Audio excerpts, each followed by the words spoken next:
Hey, and welcome to If These If These Heels Could Talk. If These Heels Could Talk. We are not starting over. If These Heels Could Talk. No, we're not. I am Michelle from Bad Cat Digital. I'm Michelle. I'm JoyGenea from Solutions by JoyGenea. And I had an ill-timed yawn, but we're not going to talk about something boring today. Today we're going to talk about something that is very important to both JoyGenea and I, but also a little fraught. And so it's kind of a big deal. So JoyGenea found a TED Talk from Kim Scott and Tria Bryant. Excellent. And they are with who? What company are they with? Oh, Kim Scott runs Radical Candor. She has sure. And she just published I love that book. I love that book, by the way. Have you read Just Work? No. Okay, so that's actually where this is coming from. Okay. This is coming from the fact that I just read Just Work, which she did like last year. It's very current, it's very relevant. And the whole point about it is about bias, prejudice, and bullying. Like and in the workplace. In the workplace. Yeah. How to have those conversations, how to have boundaries around some of that, how to create language. It was a fabulous TED Talk. And it was a really good so we kind of all start in the same place. Yes. There are a couple of assumptions being made here. A, we all have personal biases. Nobody can ever tell me that that's not true. We all have personal biases. Doesn't mean we're bad people. Doesn't mean we're not thinking people. It doesn't mean that we don't, but we all have personal biases. And I'm going to put it in there as I was first becoming aware of a lot of this. I was not aware of the depth of my biases. Right. I was not even. Most people aren't. I wasn't. So, I mean, it has, for me, it's been a journey. Yeah. It's been a journey. And her and me too. Helped illuminate a lot more, but it's been multiple books and workshops. And a lot of anti-racism work and a lot of, we are lucky enough to both be part of organizations that have invested in tools to help us recognize our own biases. So I'm in the middle of an assessment right now. It's called intercultural IDI assessment. Oh yeah. It's a fantastic because it helps you find and see your biases like a mirror. So love that both as an individual and as an organization, because organizations are just made up of individuals. Yep. So we're starting from the assumption that everybody has individual biases, and that for the very vast majority of us, they're not ill. Like, we are not ill-intentioned. It's less mindful speech, less mindful actions. Well, and that's why it falls under bias. Right. Prejudice is more of an intentional. Right. So when we're talking about, and then bullying is just flat out actions. Yeah. When we're talking about workplace and kind of some of the tools that we're going to use, these are tools for bias. These are not tools for prejudice or bullying. Mm-hmm. And she talked about the fact in the video, but trust me, she read the whole book. She points out, like, so many of these things, if recognized at the bias level, can be delayed from becoming prejudice, won't evolve into bullying if the conversations are had at an earlier stage. And it's another item to point out that was really clear in Just Work is that ignoring that things aren't happening is no longer really actually an option. Work. Well, it erodes trust. It erodes the teamwork environment. It's just the outcome. It takes 4 or 5 years, but the outcome is horrific, and they can't quite understand what they're like. Well, why did this all go so bad? This person had great numbers, and he was kind of a bully, and he was really mean to his team and stuff, but their numbers were great, and then all of a sudden it crashed. Well, that's because everybody good left. Yes. And it doesn't happen overnight. Yeah. It takes about 5 years. Yeah. And then you're looking at this person going, well, what happened? And they don't know, because all they think is 1 year was bad. No, it was really bad way back here. When when their behavior was out of line. So trust in a workplace is a really interesting topic, and I think we'll end up talking more and more about it. But people trust leaders when leaders protect them.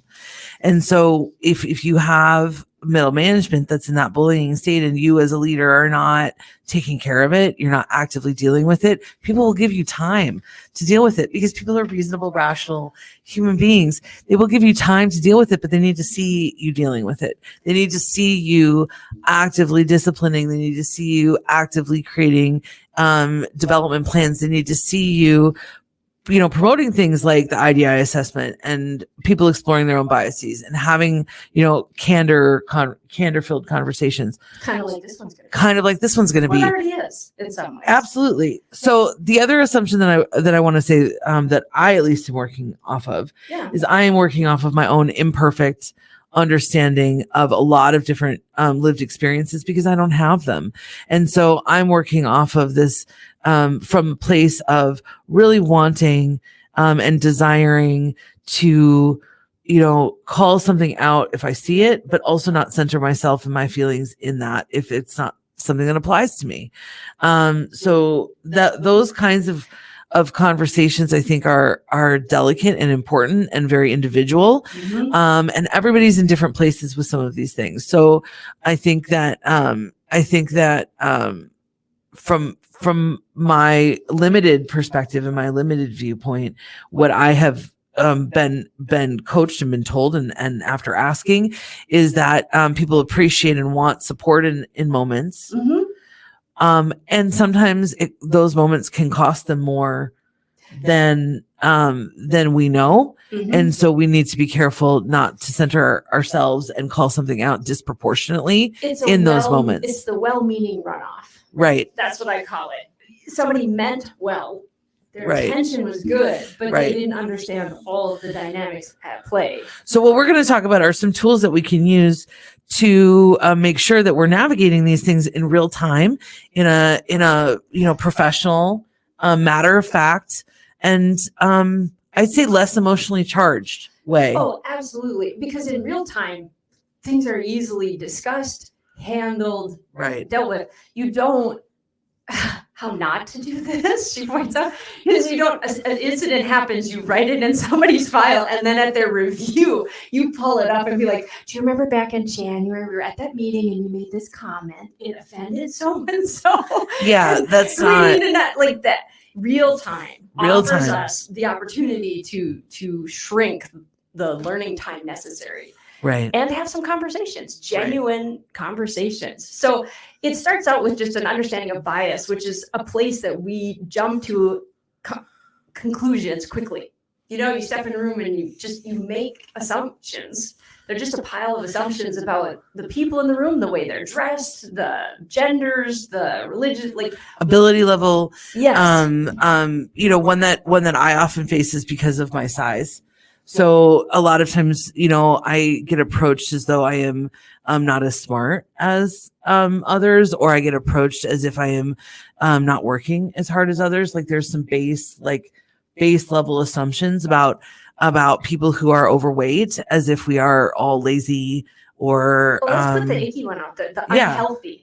And the unhealthy and these assumptions that I don't care about certain things, or I don't understand certain things because of my visual body size. And so these kinds of things are so commonplace that I don't even see them all. I see them sometimes though.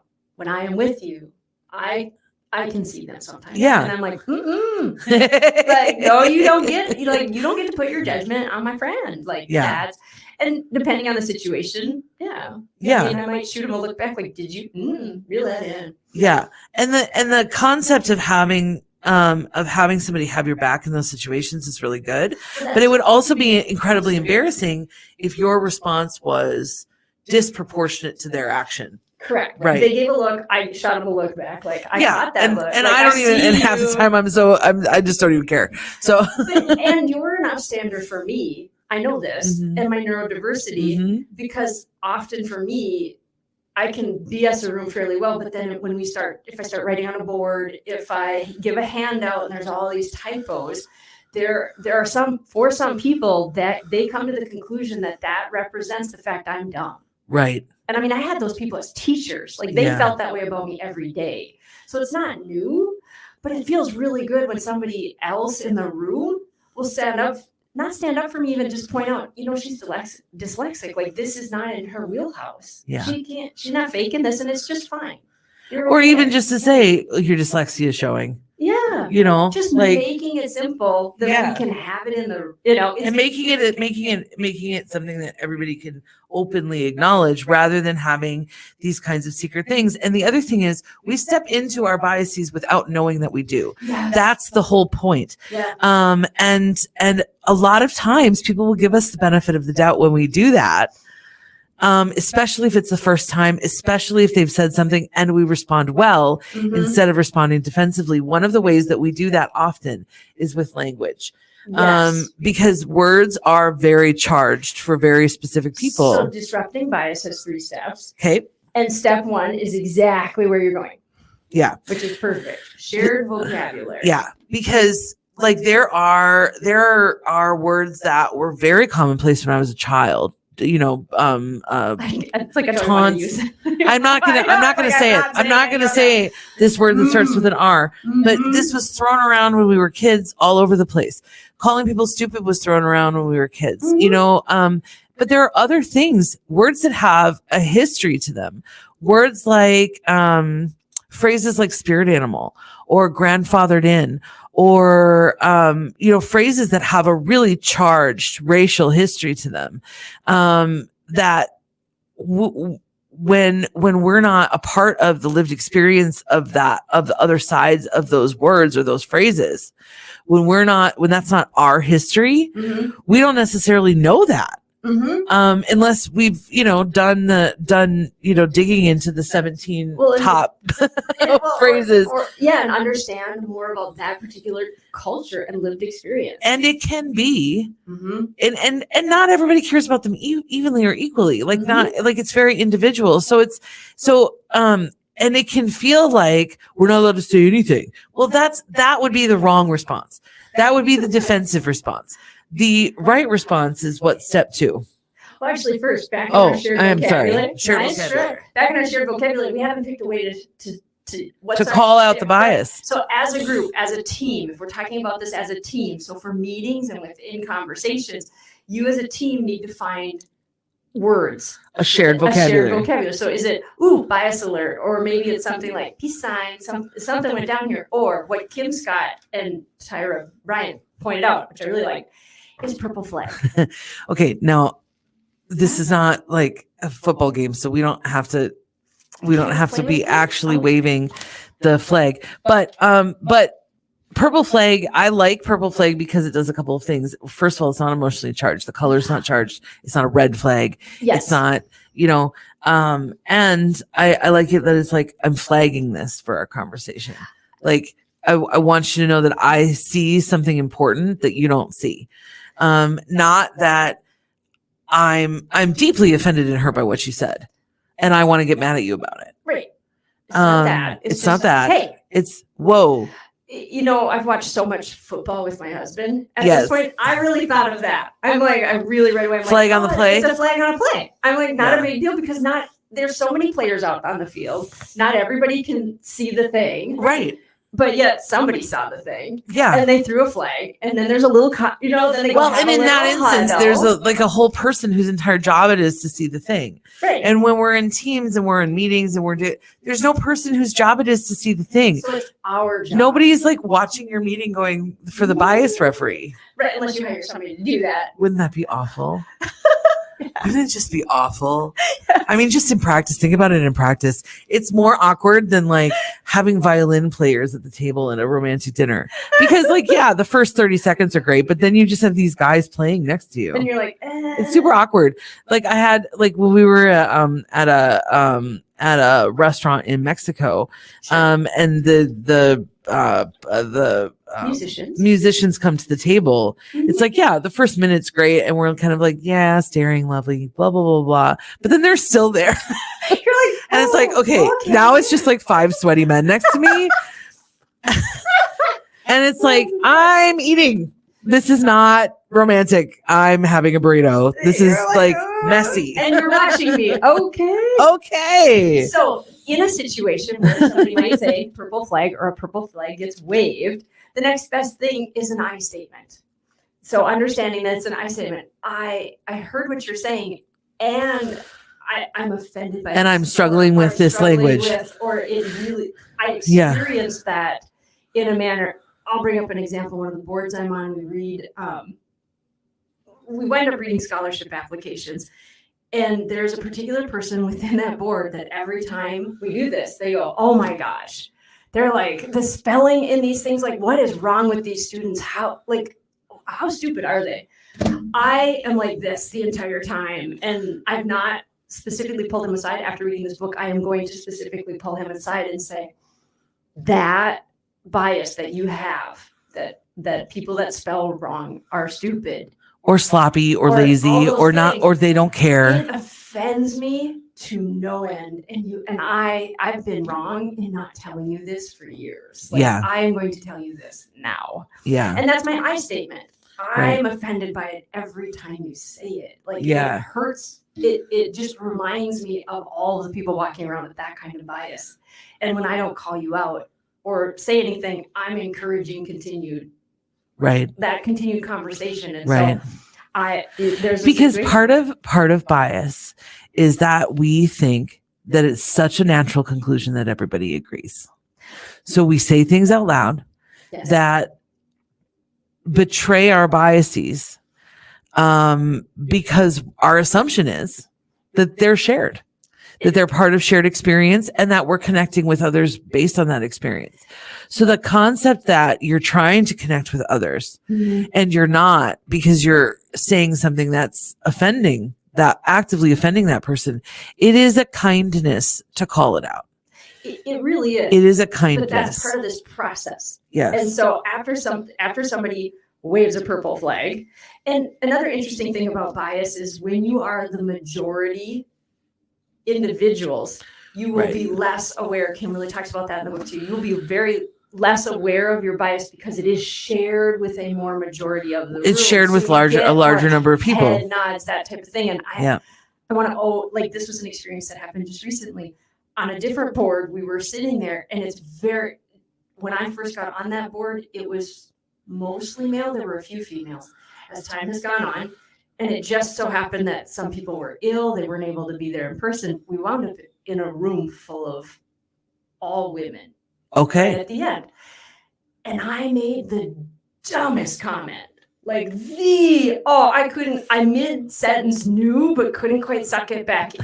I'm like, which I couldn't even figure out where it came from. I'm like, I don't even feel that way. But when I kind of read about the fact, all of a sudden, I recognized we were the majority. And then I'm just so used to not being that way that I fell into my own trap. Right. All of a sudden I fell in this whole other place. I was like, And so I've scripted an apology to the entire group. Like, I purple flagged myself on that. Yeah. And was like, I said this, and it was uncomfortable. Because there was actually one guy on the Zoom call. Yeah. Like, I'm just uncalled for. It was just, and who cared? It didn't need to be said. It had no value. Yeah. But I'm like, why did I do that? And I read that clause and I went, because it was hiding in me. Right. And then all of a sudden I was in the majority, and I thought it was okay. And it's never I don't want it hiding in me, and it was not okay. So creating this shared language around a response within your team, there we go, allows you to kind of coach around some really uncomfortable things more successfully, allows you to navigate and gives you this kind of shared response to the purple flag. So, because it's not just the shared language of the purple flag. Mm-hmm. Teaching and coaching a response to the purple flag is really important. And they have one in the video. Yes. And if you've ever had somebody point a bias out or something, I think I said everything wrong. And what she recommends, what she uses is, thank you for pointing that out. Pause for a second. I get it. You might instantly be like, oh, wow, yeah. Totally like you did with the board. Right. I'm like, oh, good Lord, that's mine. Thank you for pointing that out. I don't get it. Can we talk about that later? Yes. In the moment. I want to understand more. Yes. I would like to understand this more. And is it a meeting? Is it something that we can take 5 minutes to, that's a further conversation. But making sure that you clarify, I get it or I don't get it. Can we talk about this after the meeting? How can we make that a possibility? And I can totally, have you been called out ever and like tripped on yourself? Oh yeah. Okay. Are you kidding me? Oh my gosh. Okay. I like when I look back, the tripping over myself, it was like, hey, could you compound that like 10? I here's a classic one that I think everybody has probably maybe done. See, again, I'm biasing. I did this. I was at a retail store. I was talking to this woman. I can so remember the retail store and the location and everything. And I said something about when are you due? Oh no. Oh, and I am talking beach. No. Like, there was no way around it. And she just gave me the look. And then I doubled down. Then I was like, oh, well, I thought, you're not. Oh, stop talking. Stop talking. Stop talking. And when I finally like walked away, I'm like, how can I, like I got to be able to fix this. I think I went back and tried to fix it. So I'm so sorry. Thank you for pointing that out. I get it. Let me move away from you. I'm going to go now.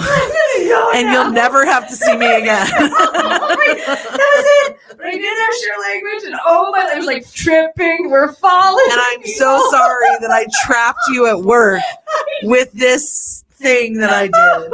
So that the story that comes immediately to mind, and I'm because one of the things that happens is that we all have them, but we kind of push things out of our minds. Oh yeah. But one of the things that that wouldn't go away. One of the things that happened is a couple of bosses ago, which I haven't had a boss in a while, but a couple of bosses ago, this very kind, gentlemanly Northern Minnesota CEO, and 15 years ago he was 70, so but he I had given my notice at the company, and they were being very gracious about it. It was good. There was nothing, it was never what I would have called a toxic or a challenging environment. Oh, nice. But I didn't really fit in, right, to the environment. There was too many biases that were shared among everybody else in the team that I was on that I didn't share. Yeah. So I felt very uncomfortable in the environment, and I was also substantially younger and less experienced than everybody. And so I just couldn't find my voice in the group. Yeah. And so we went out to, thank you. Yeah. We went out to, he took us, several of us out to like a thank you lunch, to say goodbye on my last day. And he told this joke. Oh no. And it was a joke about golf and, Jewish people. Oh. And I was just, I didn't laugh. Oh boy. And I had always laughed at his jokes before. Just to fit in? Sometimes just to fit in, sometimes because, they're dad jokes. Sometimes dad jokes are funny.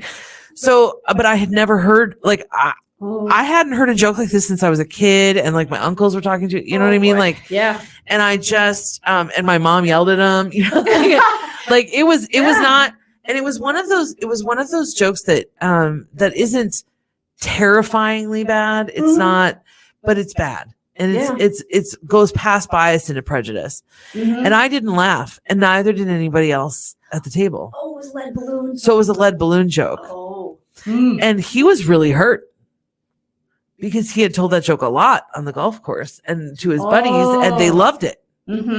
So he expected it to go over like amazingly. Yeah. And it did not. Lead balloon joke. So it was this day before my last day. The next day, we're doing kind of a brief sort of exit interview, sort of, not really. They didn't really do it, but a brief sort of thing. And he said, "Were you offended by that joke?" Wow. And I said, "Yeah." Oh, good for you. And he said, "Why? Yeah. You're not Jewish, are you?" And I was like, "I don't think I have to be offended by the joke."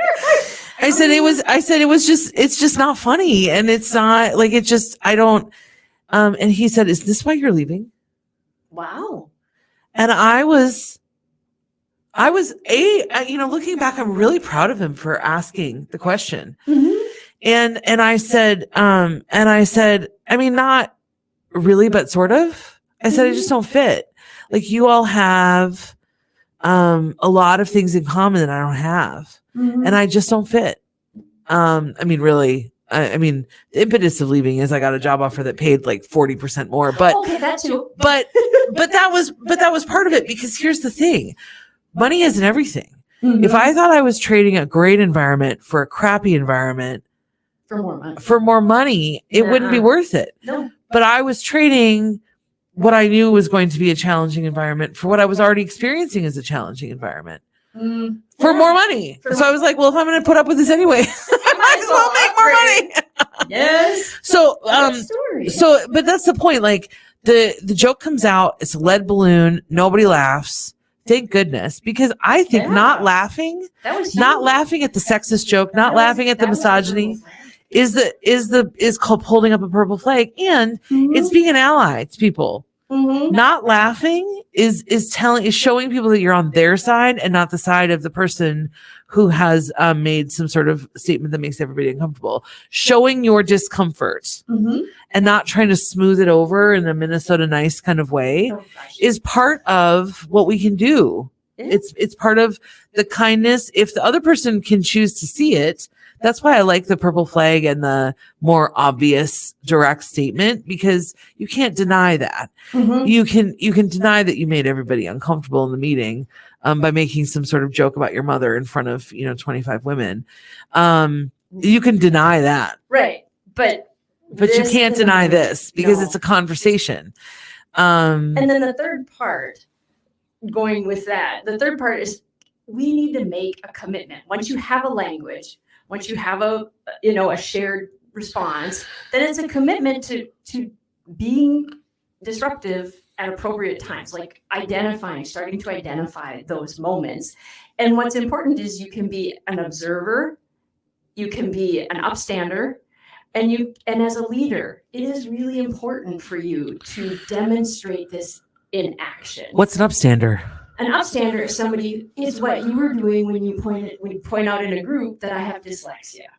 You were standing up for me, or when I shot that person a wicked look back, I'm like, this is my friend, and I'm standing up for her. Yeah. And what I can tell you from my own experience, this is my story and my experiences, I believe that in particular, when women go into an environment where they're the only woman in that environment, let's say, and I've had many jobs like this. Yeah.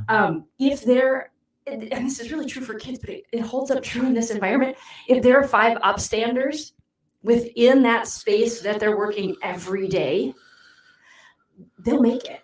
Not only will they make it, it's going to go really well, because when the comments are made in closed circles, when they're around themselves, as long as there's one upstander in that group to say, hey, we don't know. No, that's not how we do this. This is somebody's daughter. Like, do not comment in that. Somebody's daughter, this is somebody, period. Right. But starting to get that shared. And so the space that I had the greatest success and felt the most supported in was the space where I didn't even realize it, but I had upstanders. They took down things I didn't even know happened. They blocked me from knowing stuff that was going on behind my back. Yeah. And I thanked them. Yeah. It was an amazing environment to be in. And I realize now that was huge. So that's my example of what an upstander is. It's that being that additional person in the room that somebody knows you've got their back. So I love this system. First, you have a shared kind of language.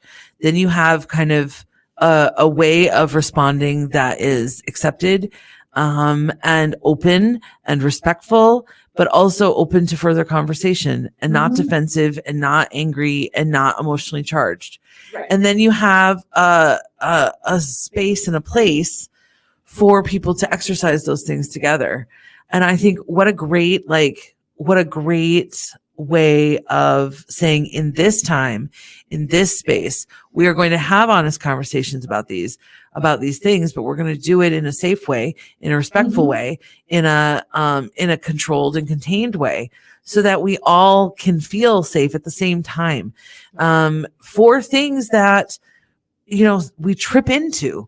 And I think that pairing something like this with first doing some work about discovering individual biases can really be a powerful statement within your organization that you're taking this very seriously. And what a powerful way to empower people on all levels, Right. for all kinds of things, is to create this shared language, because you don't have to just use it with biases. Mhm. What if you use the purple flag when somebody was getting a little defensive or heated in a conversation? Right. What if you use the purple flag when somebody wasn't feeling safe in a conversation and needed to step away? What if you like, as a way of creating this space and creating this language that leadership can use, that everybody can use, Right. without retaliation, even social retaliation. Well, and think about the environment that lives in. Mm-hmm. That environment is safe. That environment has trust. What kind of work can be accomplished Right. in that space if we're Right. not coming to work feeling defensive, feeling concerned about our safety, being worried about the next comment and how we're going to react to it? Like that takes up a lot of space and energy and stuff. And when you can come into a space that does have these types of things, it makes life a lot easier. Well, and I've seen it. One of the things that we've talked Mhm. about in this podcast before is we've talked about the pot stirrer, because the pot stirrer will do something like tell somebody what somebody else said behind their back, Right. tell somebody and create the drama that they're seeking, Mhm. in a way that is not helpful, in a way that is not safe, in a way that is unkind and creates distrust. Well, it's technically gossip prejudice that Right. just spewing over in a direction, trying to enroll in the So- people there. So think about the snowball that this creates.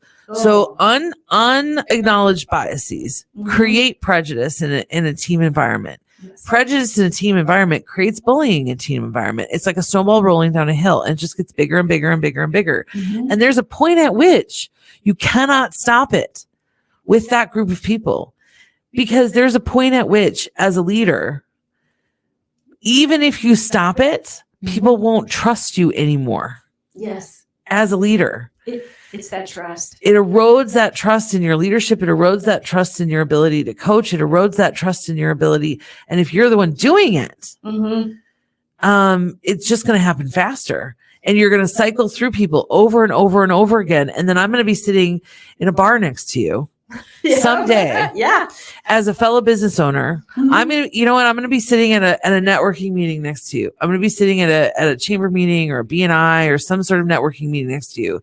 And you're going to be talking about how people these days, these kids don't love to work. Oh. I mean, talk about a bias. Oh yeah. Talk about, and you're going to be, and everything that I need to know about you as boss, you told me in that statement. Yep. Because in that statement, you said, I don't want to know anything about me. I don't want to know anything about the environment I create. I'm making the same mistakes over and over and over again and not recognizing that And not I'm making learning. any. And I'm deciding to blame an entire generation of unnamed people Millions of people. for my lack of self-awareness. I have no ownership in anything. I'm not accountable to anything. Yep. And therefore you shouldn't trust me. And that is what you just said in that statement when you said it to me. Mm-hmm. So when if I do you the kindness of telling you that it's a purple flag, because I don't owe you that in that No. environment. If I do you the kindness, I better hear, thank you so much. I don't get it. No, that's okay. Like you don't have to get it, but everybody else sitting around you probably does, and so does your staff or what's left. So does, of your staff. or what's left of your team. Yeah. And you'll get new ones. You'll be able to hire new people, and the whole thing will happen over again. Mhm. And the reason I know that is because I did it too. We just keep learning. We just keep learning. I was gonna say we're not perfect. We just keep Nope, learning. we are all human. But my hope is that this tool can It's get fantastic. incorporated into And we your will space. link the TED Talk in the Yes. description on the website, as well as the YouTube description here. Thank Mhm. you everybody for listening to this episode of If These Heels Could Talk. We went a little long, so we're gonna